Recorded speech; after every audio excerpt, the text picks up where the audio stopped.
അടുത്ത ഒരു chemical property ആയിട്ട് നമ്മൾ പഠിക്കുന്നത് ഡീഹൈഡ്രേഷൻ ആണ്. എന്താണ് ഡീഹൈഡ്രേഷൻ എന്ന വാക്കിനർത്ഥം? Dehydration means removal of water molecule. Water മോളിക്യൂളിനെ റിമൂവ് ചെയ്യപ്പെടുന്ന റിയാക്ഷൻസിനെയാണ് ഡീഹൈഡ്രേഷൻ റിയാക്ഷൻ എന്ന് വിളിക്കുന്നത്. ഇവിടെ ആൽക്കഹോളുകൾ ഡീഹൈഡ്രേഷൻ റിയാക്ഷന് വിധേയമാവുകയും ആൽക്കീൻസ് ആയിട്ട് മാറുകയും ചെയ്യുന്നു. ഇത്തരത്തിലുള്ള ഡീഹൈഡ്രേഷൻ റിയാക്ഷൻ നടക്കുന്നത് പ്രോട്ടിക് ആസിഡുകളായിട്ടുള്ള H2SO4-ൻ്റെയോ H3PO4-ൻ്റെയോ പ്രസൻസിലാണ്.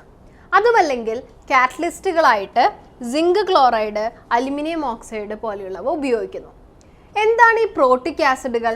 H+ അയോണുകളെ ഡൊണേറ്റ് ചെയ്യാൻ സാധ്യമായിട്ടുള്ള ആസിഡുകളെയാണ് പ്രോട്ടിക് ആസിഡ്സ് എന്ന് വിളിക്കുന്നത്. സൾഫ്യൂരിക് ആസിഡിനെ പറ്റി ചിന്തിക്കുമ്പോൾ H2SO4 ഒരു H+ അയോണിനെ ഡൊണേറ്റ് ചെയ്യാനായിട്ട് സാധിക്കും അല്ലേ? അതുപോലെ തന്നെ H3PO4-നും ഒരു H+ അയോണിനെ ഡൊണേറ്റ് ചെയ്യാനായിട്ട് സാധിക്കും. അപ്പോൾ ആൽക്കഹോളുകൾ ഒരു പ്രോട്ടിക് ആസിഡിൻ്റെ പ്രസൻസിലോ അല്ലെങ്കിൽ കാറ്റലിസ്റ്റുകളായിട്ടുള്ള anhydrous zinc chloride, aluminium oxide എന്നിവയുടെ പ്രസൻസിലോ ഡീഹൈഡ്രേഷൻ സംഭവിച്ചുകൊണ്ട് കറസ്പോണ്ടിങ് ആൽക്കീനായിട്ട് മാറുന്നു. ഇത്തരം റിയാക്ഷനുകളെയാണ് ഡീഹൈഡ്രേഷൻ റിയാക്ഷൻസ് എന്ന് വിളിക്കുന്നത്. So alcohols undergo dehydration reaction and form corresponding alkene. ഇങ്ങനെയുള്ള റിയാക്ഷനുകളെ പറ്റി നമുക്കൊന്ന് നോക്കാം. അതിനായിട്ട് നമുക്കൊരു കെമിക്കൽ റിയാക്ഷൻ തന്നെ കൺസിഡർ ചെയ്യാം. ഇവിടെ വളരെ സിമ്പിൾ ആയിട്ടുള്ള ആൽക്കഹോൾ ആണ് കൺസിഡർ ചെയ്തിരിക്കുന്നത്. ഇതൊരു ആൽക്കഹോൾ ആണോ എന്ന് ശ്രദ്ധിച്ച് നോക്കിയാൽ മനസ്സിലാവും. കാർബൺ ആറ്റത്തിലേക്ക് ഒരു OH ഗ്രൂപ്പ് അറ്റാച്ച് ചെയ്തിരിക്കുന്നു. ഈ കാർബൺ മറ്റൊരു കാർബൺ ആറ്റത്തിലേക്കാണ് അറ്റാച്ച് ചെയ്യപ്പെട്ടിട്ടുള്ളത്. ഇത്തരത്തിലുള്ള ആൽക്കഹോളുകൾ ഡീഹൈഡ്രേഷൻ റിയാക്ഷൻ നടക്കുന്നു. ഡീഹൈഡ്രേഷൻ റിയാക്ഷൻ നടക്കുന്നത് പ്രോട്ടിക് ആസിഡിൻ്റെ പ്രസൻസിലാണ്, H+ൻ്റെ പ്രസൻസിലാണ്. ഈ റിയാക്ഷൻ നടക്കാൻ വേണ്ടിയിട്ട് നമ്മൾ ഈ റിയാക്ഷൻ മിക്സറിനെ ഹീറ്റ് ചെയ്ത് കൊടുക്കണം. ഒന്ന് ചൂടാക്കി കൊടുക്കുമ്പോൾ എന്താ സംഭവിക്കുക നോക്കൂ. ഈ ആൽക്കഹോളിൽ നിന്നും ഒരു വാട്ടർ മോളിക്യൂള് എലിമിനേറ്റ് ചെയ്യപ്പെടുന്നു. OH ഗ്രൂപ്പ് അറ്റാച്ച് ചെയ്യപ്പെട്ടിട്ടുള്ള കാർബണിൽ നിന്ന് OH ഗ്രൂപ്പും തൊട്ടടുത്ത കാർബൺ ആറ്റത്തിൽ നിന്ന് ഒരു ഹൈഡ്രജനും റിമൂവ് ചെയ്യപ്പെടുന്നു. ഇതിനെയാണ് ഡീഹൈഡ്രേഷൻ റിയാക്ഷൻ എന്ന് വിളിക്കുന്നത്. ഇവിടെ വാട്ടർ മോളിക്യൂളാണ് റിമൂവ് ചെയ്യപ്പെടുന്നത്. അതിനാൽ ഇതൊരു ഡീഹൈഡ്രേഷൻ റിയാക്ഷൻ ആണ്. As a result of this dehydration reaction എന്താണ് സംഭവിക്കുന്നത് നോക്കുക. Carbon carbon single bond double ബോണ്ടായിട്ട് മാറുന്നു. അങ്ങനെ ആൽക്കഹോളുകൾ ആൽക്കീനായിട്ട് മാറുന്ന കെമിക്കൽ റിയാക്ഷനെയാണ് ഡീഹൈഡ്രേഷൻ റിയാക്ഷൻ എന്ന് വിളിക്കുന്നത്. ഈ ഡീഹൈഡ്രേഷൻ റിയാക്ഷൻ്റെ ഫലമായിട്ട് വാട്ടർ മോളിക്യൂൾ ആൽക്കഹോളിൽ നിന്ന് റിമൂവ് ചെയ്യപ്പെടുകയും ഈ ഒരു വാട്ടർ മോളിക്യൂൾ ബൈ പ്രൊഡക്റ്റ് ആയിട്ട് ലഭിക്കുകയും ചെയ്യുന്നു. പ്രൈമറി, സെക്കൻഡറി, തെർഷ്യറി ആൽക്കഹോളുകളിൽ ഈ ഡീഹൈഡ്രേഷൻ സംഭവിക്കുന്നത് എങ്ങനെയൊക്കെയാണ്? എന്തൊക്കെ കണ്ടീഷൻസ് ആണ് ഇവിടെ ഡീഹൈഡ്രേഷനെ സഹായിക്കുന്നത്? നമുക്കതിനെ പറ്റി ഒന്ന് പഠിക്കാം. ആദ്യമായിട്ട് നമുക്കൊരു പ്രൈമറി ആൽക്കഹോൾ ആയിട്ടുള്ള എഥനോളിനെ കൺസിഡർ ചെയ്യാം. എന്തുകൊണ്ടാണ് ഇതിനെ പ്രൈമറി എന്ന് വിളിക്കുന്നത്? OH ഗ്രൂപ്പ് അറ്റാച്ച് ചെയ്തിട്ടുള്ള carbon, it is directly attach to other carbon atom, only one carbon atom.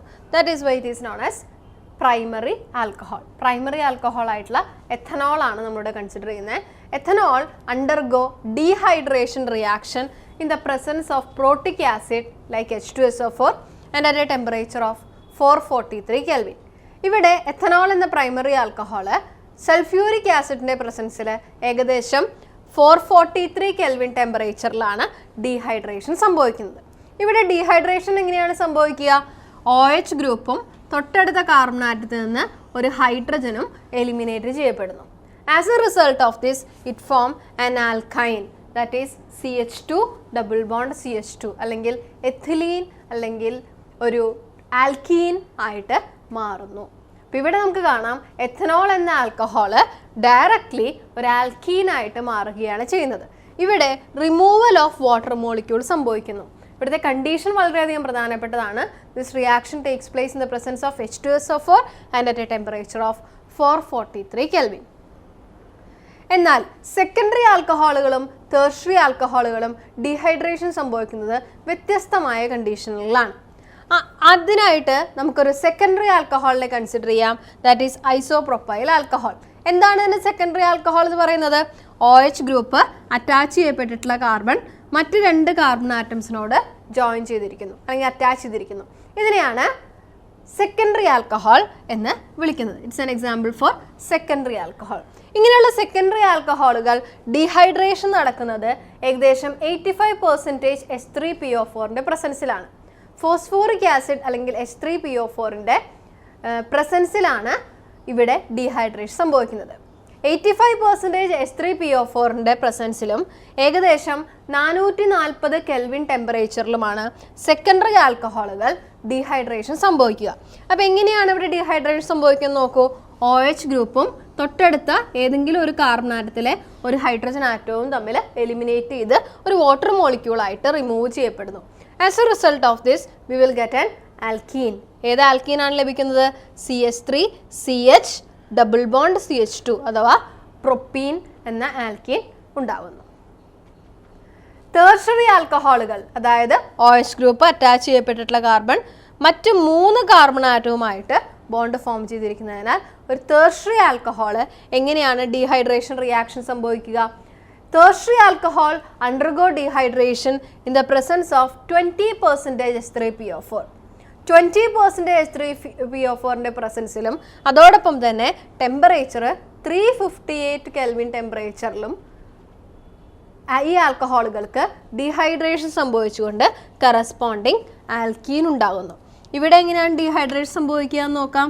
OH ഗ്രൂപ്പും തൊട്ടടുത്ത കാർബൺ ആറ്റത്തിൽ നിന്ന് ഒരു ഹൈഡ്രജൻ ആറ്റവും എലിമിനേറ്റ് ചെയ്യപ്പെട്ട് 2-മീഥൈൽ പ്രൊപ്പീൻ എന്ന ആൽക്കീൻ ഉണ്ടാകുന്നു. ഈ 3 റിയാക്ഷൻസിൽ നമുക്ക് കാണാൻ സാധിക്കുന്നത് ഡീഹൈഡ്രേഷൻ റിയാക്ഷൻ അല്ലെങ്കിൽ റിമൂവൽ ഓഫ് വാട്ടർ മോളിക്യൂൾ ആണ്. എന്നാൽ ഇവിടെ കണ്ടീഷൻസ് ആണ് ഡിഫറൻ്റ് ആയിട്ട് വരുന്നത്. പ്രൈമറി ആൽക്കഹോളിൻ്റെ കേസിൽ ടെമ്പറേച്ചർ ഏകദേശം ഹൈ ടെമ്പറേച്ചർ 443 കെൽവിൻ ടെമ്പറേച്ചറും വളരെയധികം കോൺസെൻട്രേറ്റഡ് ആയിട്ടുള്ള സൾഫ്യൂരിക് ആസിഡിൻ്റെയും പ്രസൻസിലാണ് ഇവിടെ ഡീഹൈഡ്രേഷൻ സംഭവിക്കുന്നത്.